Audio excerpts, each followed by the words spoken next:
It's Adriel, the hunting gear guy. I wanted to show you guys this this new Bushnell AR optics 1:4 that I picked up just today.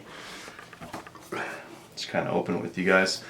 This is the let's see if I can get that BDC drop zone. It's a 1:4x24, which means it has a 30mm tube. It's got some target turrets on it, and as part of kind of researching which one I should get, I did an insane amount of research on this and a bunch of other 1:4s. This one was kind of new, so I wanted to take a peek at it. I'm using a new lens today, so I'm hoping that it doesn't create too much noise as it's just focusing, but let me know in the comments if it does. I'll switch back to the old silent one. This one should be better. So, I mean, it's not like I'm opening up a box from Apple or anything like that. You can get that at Sense. This says made in Korea. Some they mean best Korea, not the other one. Let's see, we've got a couple of product manuals. I'm just going to check those off to the side. Some kind of soft, foamy stuff. And most of the garbage. It's going to go off the side. And the scope itself.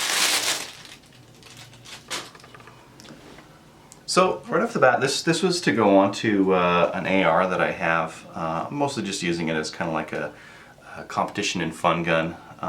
Here in Canada, we've got something called Service Conditions Rifle, where you shoot from a variety of positions: standing, sitting, kneeling, that kind of thing, prone. And your engagement targets are at various distances. And the max zoom that you can have on an optic for this kind of competition is 4 times. So the way to go is to get a 1:4. That covers you for the close-in stuff and the far-away stuff as much as you can, right? I mean, if there wasn't that 4 times restriction, I think I'd be going for maybe a 2:7, or even, yeah, maybe just a 2:7, just to get that little bit extra zoom, as well as to get all the other stuff that comes with that. But as there's a max 4, I had been running with a Nikon 3x32, and it was all right. I wanted something that could be done with 2 eyes open as well, and I figured this would be the ticket. So I'm gonna crank this right in and just kind of show what that looks like. This might look a little dark against the background because it is quite black. So we've got these mill turrets here. Let's see. I'm sure you can hear some clicking there as the lens just kind of figures it out. And these are all right looking. You know, they're not really nubby on the edge. They're just a little bit serrated, and they've got a nice audible click to them. So that sounds really good and really positive. Again, we've got one click. It is 0.1 of a mil on both the top and the windage. These scopes come in 2 different versions. They've got a version that has that's basic, and this one's basic. It's got a reticle that actually this picture shows it really well.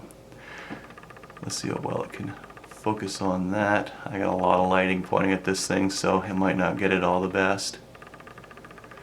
And it's got a reticle that's almost mil-dotty, but is kind of built for the AR. So it's got the standard drops for a 55 grain bullet, which that's pretty much what I'm using. So that'll work for me. The more expensive version of this one has a kind of like a fold down lever that goes on this zoom ring here at the back, just to make it easy to flip from 4 to 1 and back again. The more expensive one also has an Illuminated Reticle, which when you have this thing on 1 times, this is kind of like a crappy red dot, just to put it nicely. I mean, a big crappy red dot, but at least it kind of offers that red dot functionality. So you know, you've got your crappy red dot where it's a 1-time zoom, but the thing that you can't do with the red dot is crank it up to 4 and start hitting stuff way out there with some really good accuracy. And that is something that you can do with a scope like this.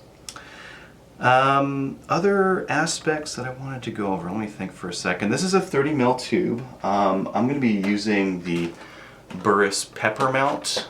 This is it's just a standard kind of a cantilever mount, just to mount the scope so that you're not quite so far back on the charging handle. It's nice to have that room to grab the charging handle, and instead of having a scope over top of it, and this gives you a little bit more room to do that.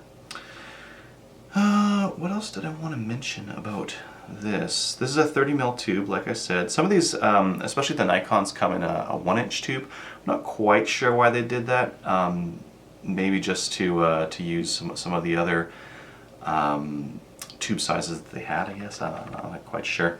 This does have a focus ring in the back, and it's a fast focus, so I don't know if you can see that, but it is really ripping back and forth quite fast. And I think that's about it. I mean, I haven't had a chance to put it on a rifle yet, but once I do, I'll be sure to update this video with a link to my written review of this scope. Thanks for watching.